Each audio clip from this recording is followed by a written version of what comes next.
And welcome back to RFL. I'm Andrew Whitman. Now to last night's Republican presidential debate. And if you missed it, you didn't miss much. It was a mess, and here are some of the lowlights.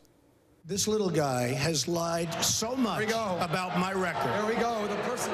He has lied. Of all the people on the stage, he performs the worst against Hillary Clinton. Wrong. I beat Hillary Clinton. I beat Hillary Clinton in many polls.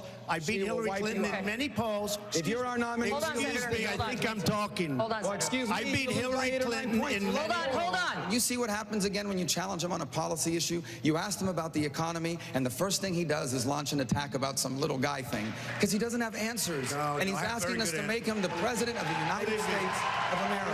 I have a policy question for you, sir. Let's see if he answers it. I will. Don't worry about it, Marco. Don't worry about it. Don't worry about it, little Marco. I will. All right, well, let's hear Big Don. You're the liar. You're the lying guy up here.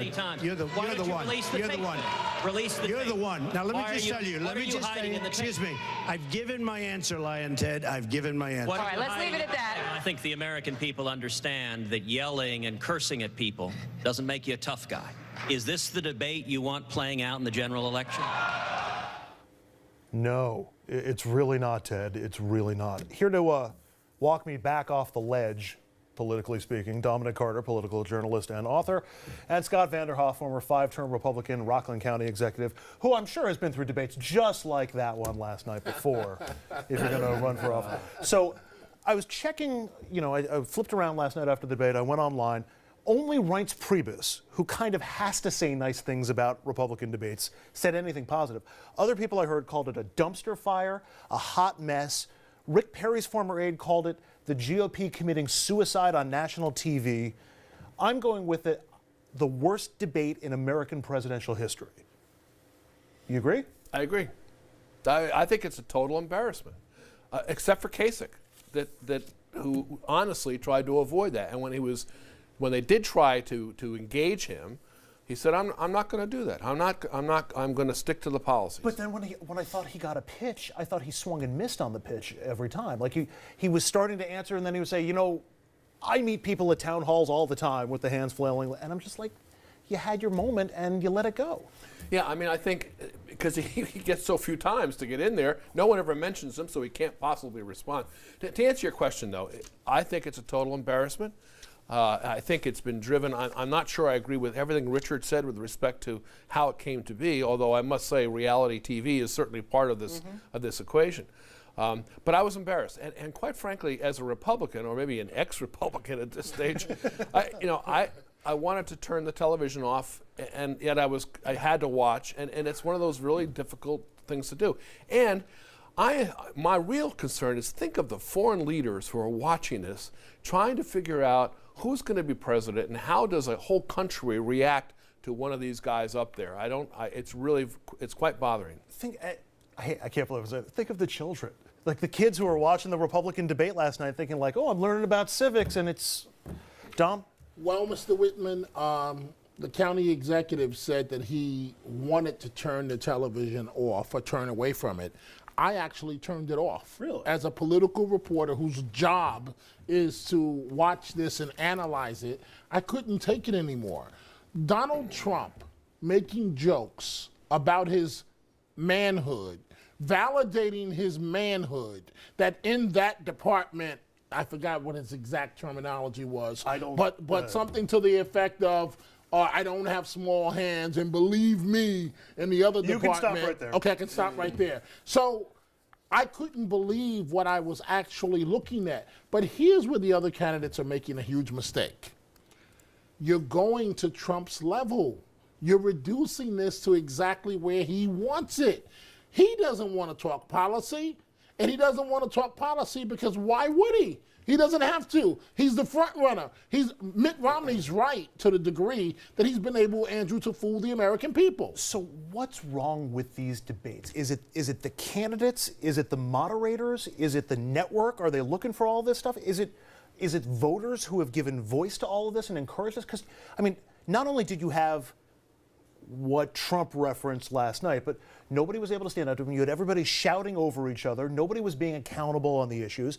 The audience was hooting and hollering at every stage. Tell me what's wrong so we can figure out how to fix it. Here's the problem. Number one, Trump can be a monster as a candidate, but he's ratings gold.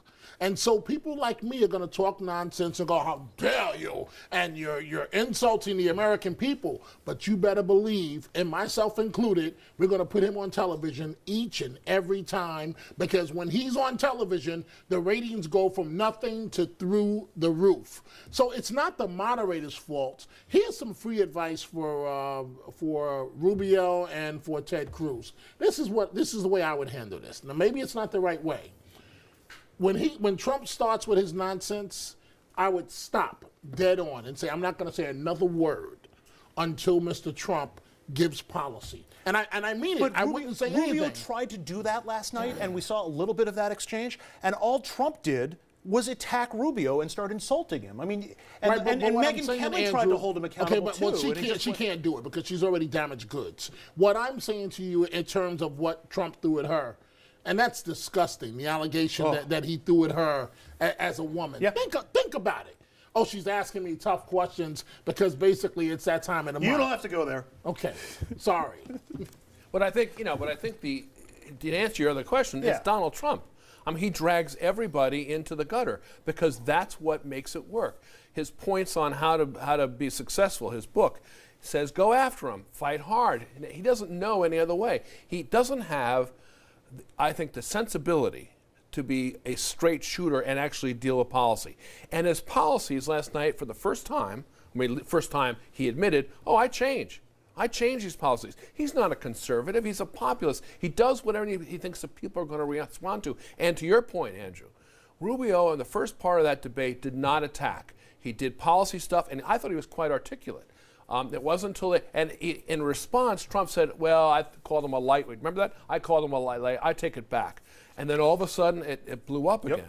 And I really think, at this point, I wouldn't vote for any of them. It was amazing. If you managed to make it through the end of the debate, the last question before the closing arguments was, will you run and will you support the Republican nominee? And then they asked Trump, will you make sure you don't go third party? And he said, no, I'm going to stay. I'm going to make sure that I won't run as a third party. 5 minutes later, in the after show, Bill O'Reilly was interviewing him. And I don't know why you interview the guy right after the debate. Well, he said, interviewing who? Bill O'Reilly interviewed Trump. Well, and Trump, you know why? I know why. You know and why. Trump, 5 minutes later, after he said he wasn't going to run as a third party, said, well, I hope I don't have to run as a third party. And O'Reilly didn't hold him accountable. All right. Did anybody make any gains or inroads into Trump last night? I don't think so, for the same reasons that we've all been wrong about this election. I mean, he has a core group, and that core group really doesn't move off of him. The only question is whether Rubio scored enough points to pick up some, especially for Florida, or Kasich in Ohio, whether they picked up enough support. This strategy to not let him get to the nomination in Cleveland and try to take it from him in Cleveland, that's... Yeah, I mean, that's what he's trying to do, obviously. But I don't see There's a really interesting article that talks about the statistics of this and the core group that works with Trump versus the core groups of the other candidates. And some of them are evangelical, for example, or Cruz, and now who's out, our friend Ben.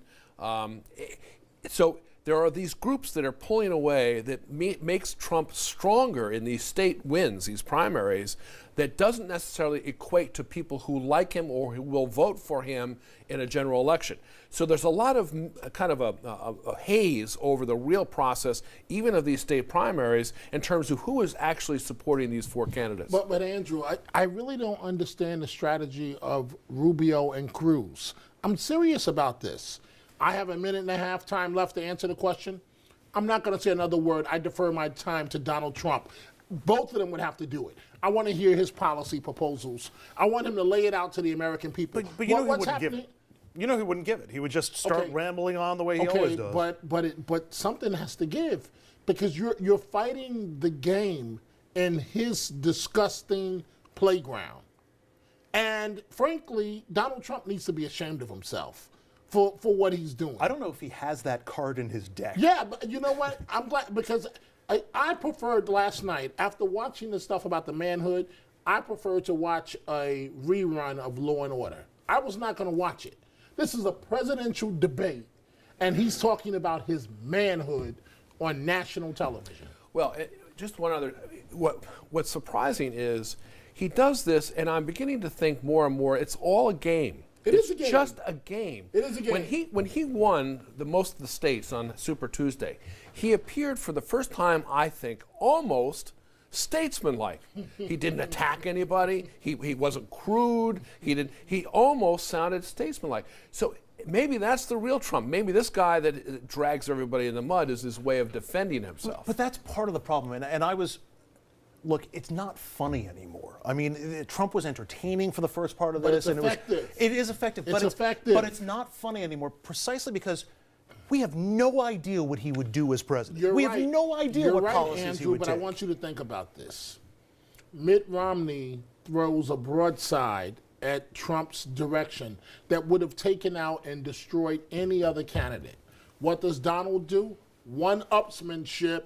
If I would have said drop to your knees, Mitt would have did it. So he knows, you know, if you say something, I'm going to come back with something outrageous. So that becomes the lead of the story. I continue to dominate the news headline. And guess who the joke is on?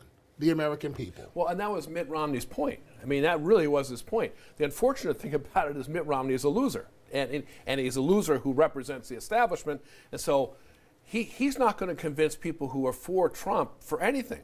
He's not the one who's going to change minds. Now, on those folks who are not decided or offended, he might have some influence. I think John McCain may have more influence, and he came out yesterday as well. What was the motivation for Romney yesterday? Was it an actual genuine concern for the party and for the country? Was he angling for something for himself? Does he just despise Trump?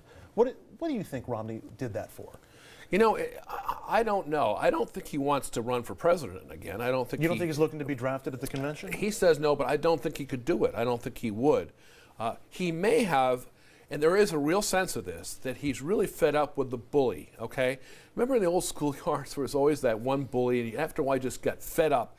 He's fed up with the bully, and people are saying to him, well, there's only one person who represents the Republican Party, at least last time, and that's you.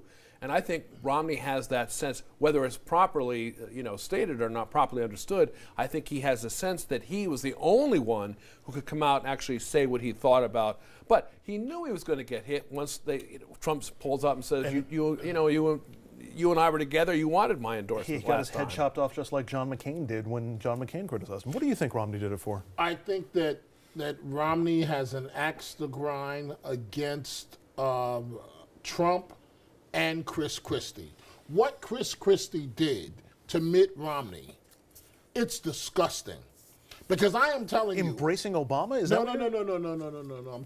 I'm going back to the convention. Because I am telling you, one of the reasons why I'm not in public office, wife or not, or friend or not, anybody that treated me based on what Christie did in that speech, we would have had it out right there on national television. Because I would have walked up to him after the speech and said, how dare you? First of all, he shouldn't have let Christie get up there without approving his remarks. So there's a long stemming feud that's playing out between the billionaires or the millionaires, whatever you want to call them, and add Chris Christie to the mix. You going to watch the next Republican debate?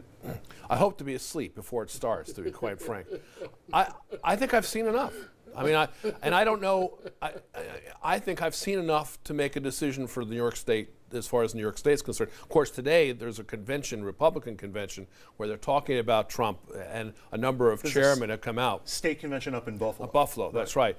So there may be a lot of talk tomorrow about who said what about whom, but I'm pretty much done. You know, Gilligan's Island is on at the same time if you get onto the right channel. And it's about as effective in terms of the national discourse. I'm reduced to watching Lock Up, so I mean, but why would anybody? No offense, the American people should be part of the political process. Only half the country votes.